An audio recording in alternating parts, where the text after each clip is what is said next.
They do worse, but they're still living in the same habitat. They're just not having as fast of reproductive rates. That's the first one. The next prediction is species 1 becomes extinct. One goes extinct, the other does okay. The other one is species 2 becomes extinct. That's it. There are iterations of the model which are more advanced where you can actually get them to basically both go extinct. But in this particular model, the most simple form of it, this is all you can get in terms of generation or predictions. They coexist, one goes extinct and the other does okay, or vice versa. That's what it will predict. All right, seems reasonable. Let's learn how to use it. All right, so let's log on to Active. I'll get the Active set up here.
Reason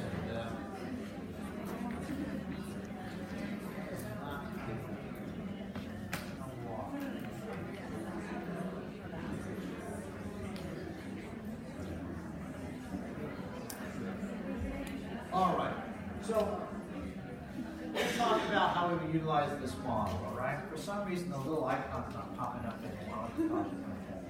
So here's our basic models. We're looking at the population growth of species 1 in competition with species 2 and vice versa. We're looking at the population growth of species 2 in competition with species 1. So I want to know what the possible outcomes of that competition are. We talked about it, right? So we go 1, 2, or 3. Now, how do we use that basic model? So here's an example. I'm teaching a class in tropical ecology right now, upper division, so it's kind of an appropriate model. So in the Serengeti Plain, you have limited resources. The limited resources are prey items, right, for predators. And so during the dry season, that competition can get really intense over resources, right?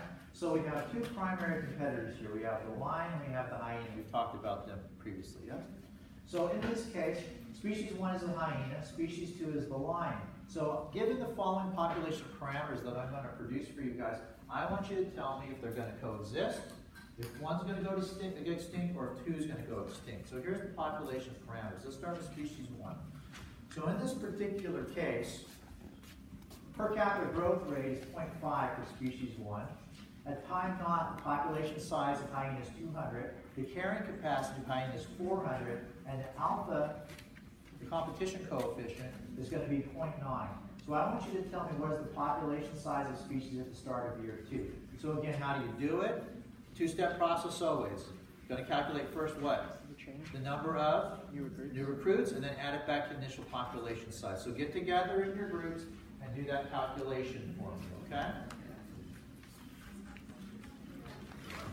I'm just going to have to announce the scores. For some reason, histogram's not popping up on the screen.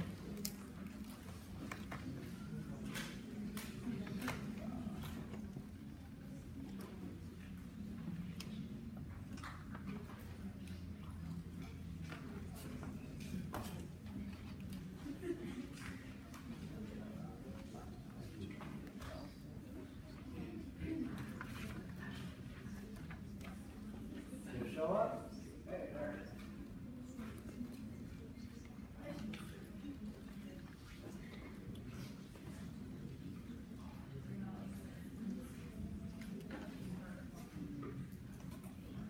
Oh, the tricky thing is that I won't be able to catch it.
And put your answer, please.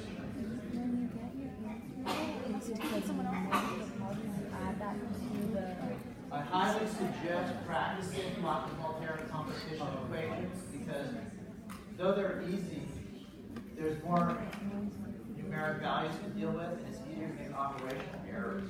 So you can really make silly mistakes on it because of minuses and pluses and division and multiplication. So it's nice just to run through some iterations so you don't get hampered on an examination. Also notice, so what are we at here? We're about 146. Our typical take rate is around 160 in here, right? So it takes longer to do this one just because there's more stuff to process. So when you look at your examination, realize if you have a question like this, it's going to take you a little while to work through it. So don't leave it for the very last thing, right? Because you'll burn up some extra time. So really think about what it's going to operate and what it's going to take to compute it on an examination. All right, put your answers in. I'm going to stop the poll here right at 3:30. But notice it took about 3 minutes to process this one, right? So it takes some time. Now, I'll stop it right there. Let's let it kind of set. And it's giving me, it won't give me the histogram, huh? I'm going to undo the histogram.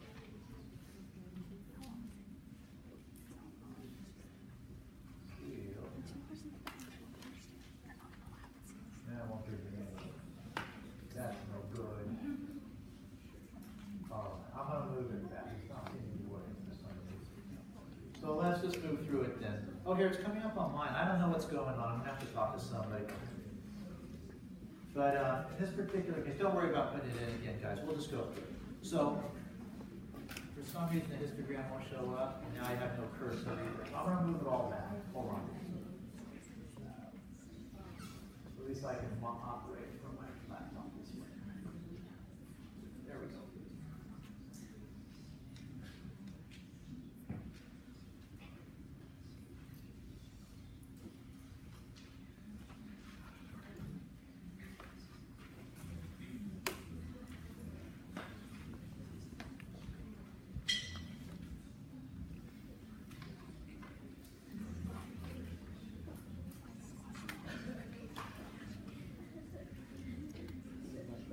All right, so let's take a peek at this. So when we plug and play on this one, right, it's simply just filling in the parameters out. So it's 0.5, where 0.5 comes from, it's going to be the per capita growth rate times the population size of 200, and then you're going to times that times the carrying capacity, 400 times the population size, which is 200, minus the alpha, which is the competition coefficient of 0.9, times the carrying capacity divided by the carrying capacity. If you crunch those numbers, you end up with 100 minus 0.4 is 40 less individuals. Notice the minus sign, right? The minus. So that's, is it a positive population growth?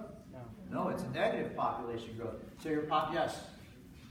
I was just wondering why the carrying capacity is involved when you're looking at a population that's like below the capacity. Because you have to take intra-specific competition into effect as well as intra-specific competition, right? Both are in operation.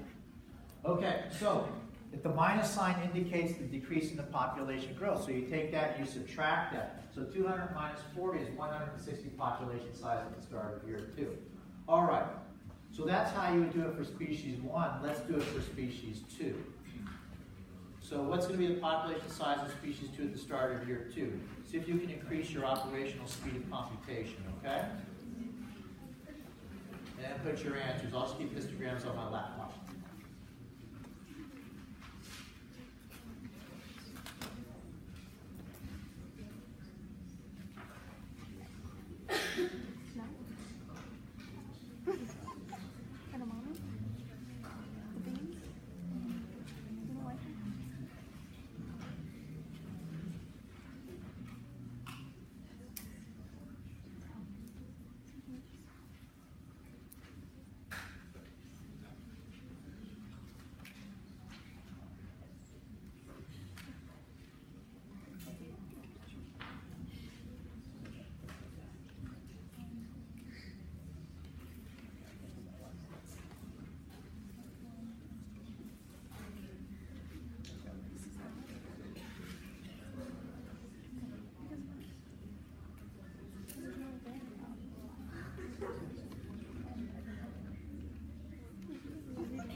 Here, I'm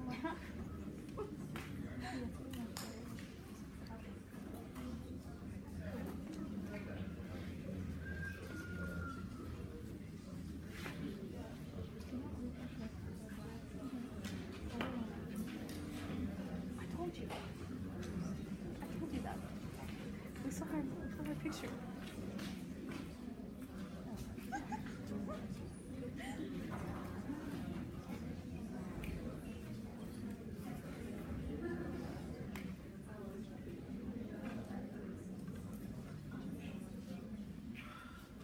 Okay, put your answers in, please.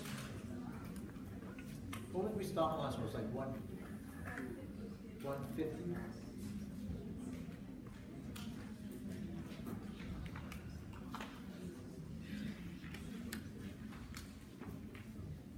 Okay, very good. Put your answers in.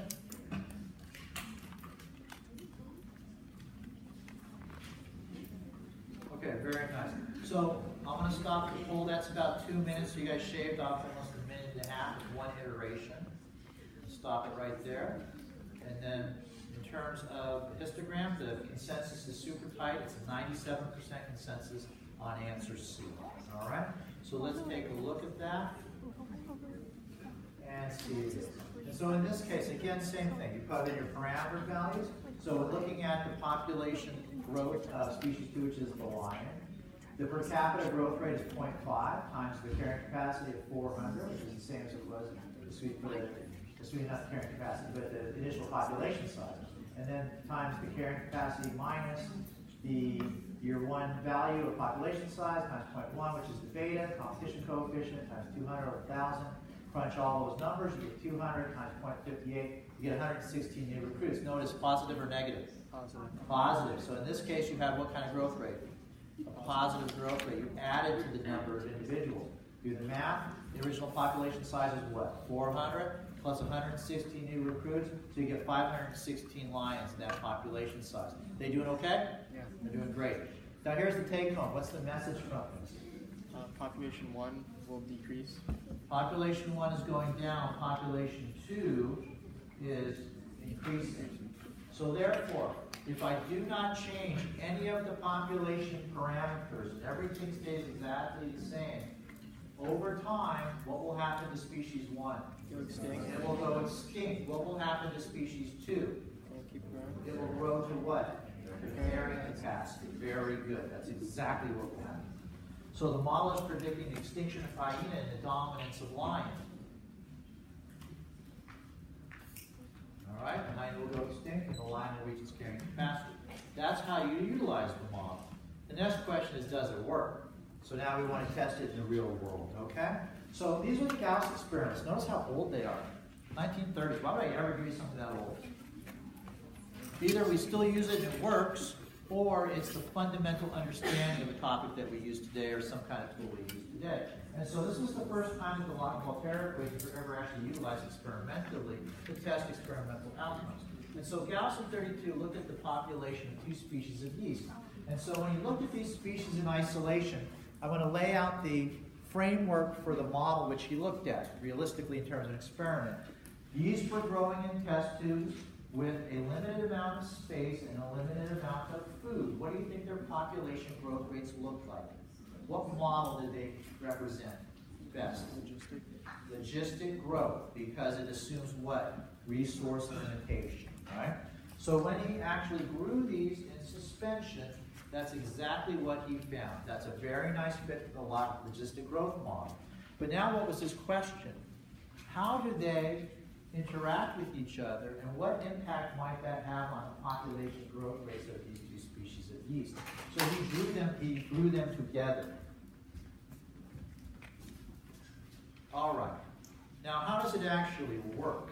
So in this particular case, and why they level out in the first place. So yeast, as they consume sugars, convert it. And so basically their waste product is ethanol. What is that? It's alcohol. We actually drink that. It's a waste product of yeast, but it's something we drink and consume for our own purposes, right? And so the problem is, since that's a waste product, if you are living in your own waste, when it builds up to a certain level, what will happen to you? It will die. If you were in a spaceship and your waste recycling unit broke down and your compartment in your capsule started to fill with urine and feces, how long would you resist? Probably not very long, okay? So it basically creates a toxic environment. Now, when they get to a certain level, what's actually suppressing them? It's the alcohol content which they produce. So what's the highest alcohol content you can continue to reproduce if you're most yeast? Any idea? Where they naturally can exist? 12 to 15? What is it? It's higher than that. Is it like 12? It's right around 12 to 14%, which is typically where you see what? Wine? Wine in, okay? Where you see wine in. Anything past that, the alcohol will begin to kill the yeast. All right, so then what he did was he grew them together. When he grew them together, this is what he got. Species 1 was unaffected by the interaction. Though its population growth rate was actually depressed a little bit, it still looks the same, okay? But what happened to species 2? It was driven to extinction, all right? So it was driven to extinction. So what was the cause of this thing? Well, when he looked at it, he was interested from the modeling perspective, and he plugged in the numbers that he generated, right? So basically, species 1 growth rate is unchanged, species 2 is driven to extinction. When he calculated this utilizing the model, the first thing he found is that species 1 had a higher interspecific competitive effect. It was stronger against the other species. Therefore, beta was greater than 1. That was the calculation from the model. What was the reality of it? Species 1 naturally produces more alcohol content, a higher amount of alcohol, and therefore is better adapted for high alcohol content in its environment. Species 2 doesn't produce enough alcohol like that, so it's adapted for a lower level of alcohol. Let's say species 1 was adapted for 14%, but species 2 can only handle 10%. But what's going to die as soon as you go past 10%? Species 2. And that's exactly what happened. So he calculated this competition coefficient to be beta greater than 1. All right. Here's some, just like trivia, guys. So, where do you see, if you've ever drank alcohol, you see the word proof on the bottle? Okay, what does that mean? You have any idea? Proof is basically a measure of what? It's a British thing. What? Oh, no, I don't know. The percent alcohol. So 100 proof is what by alcohol by percent?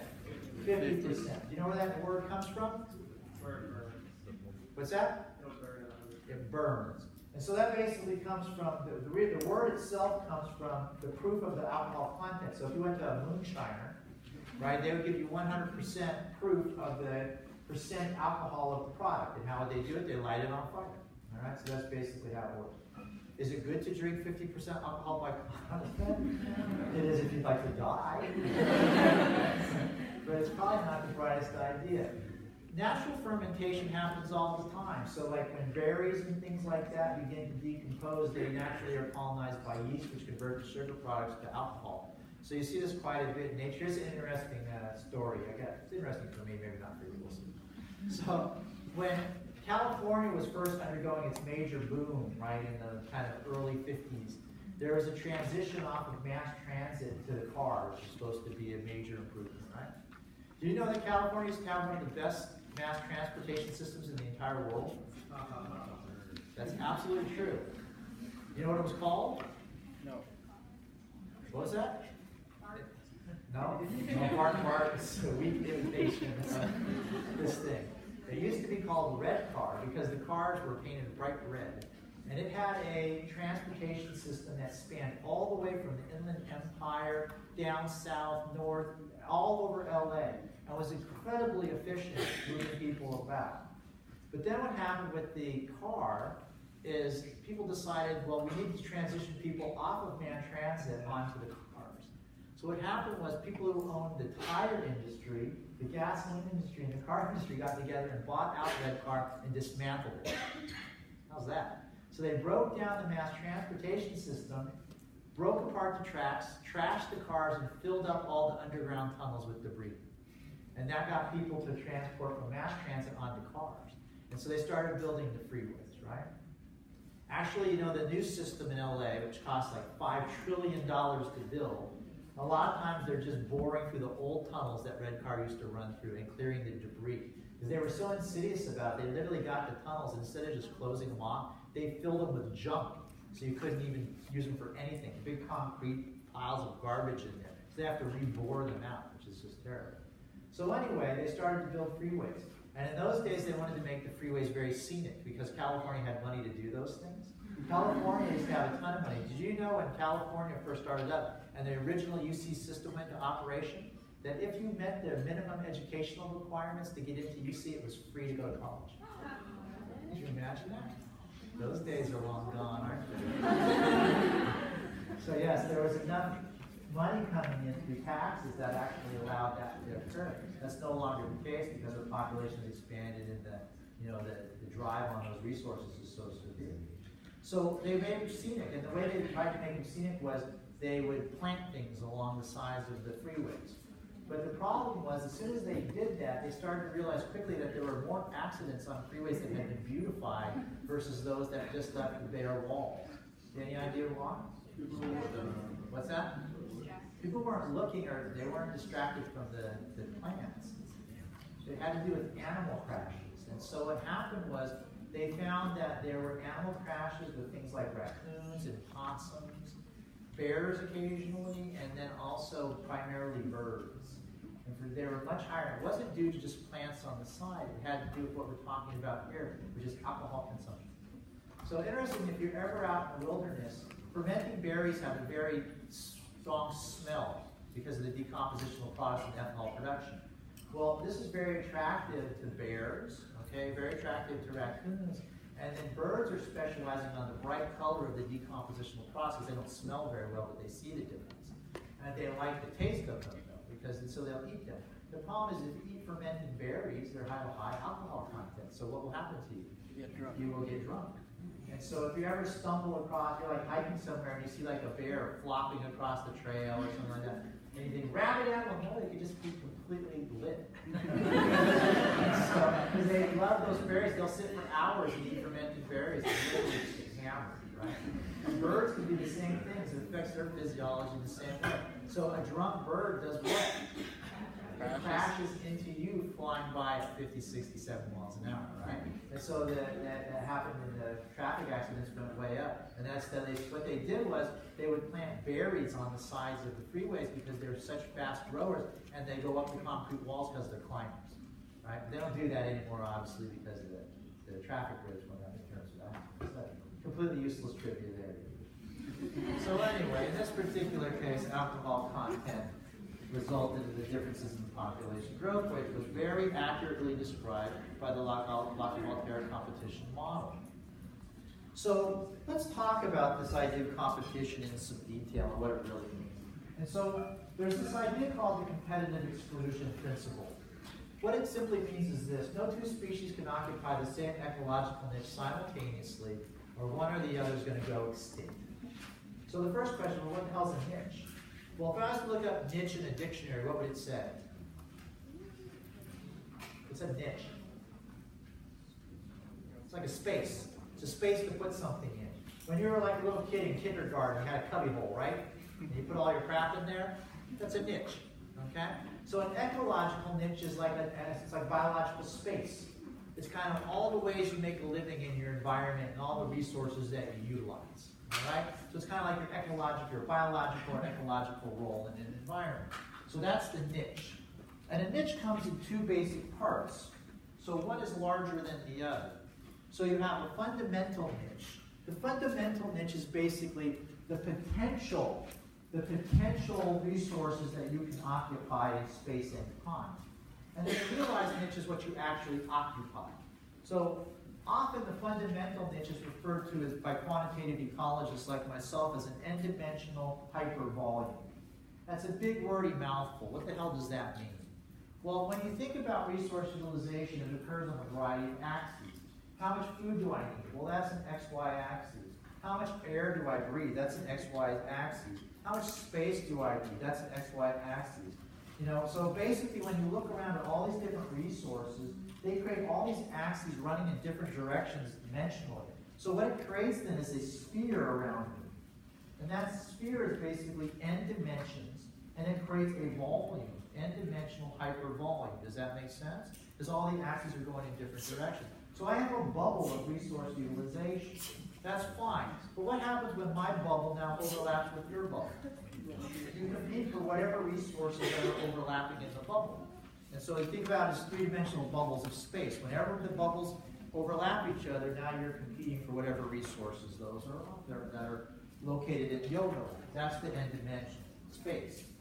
All right, so here's how it would work. So think about the human species. Fundamentally, where can we live on the planet with our tech?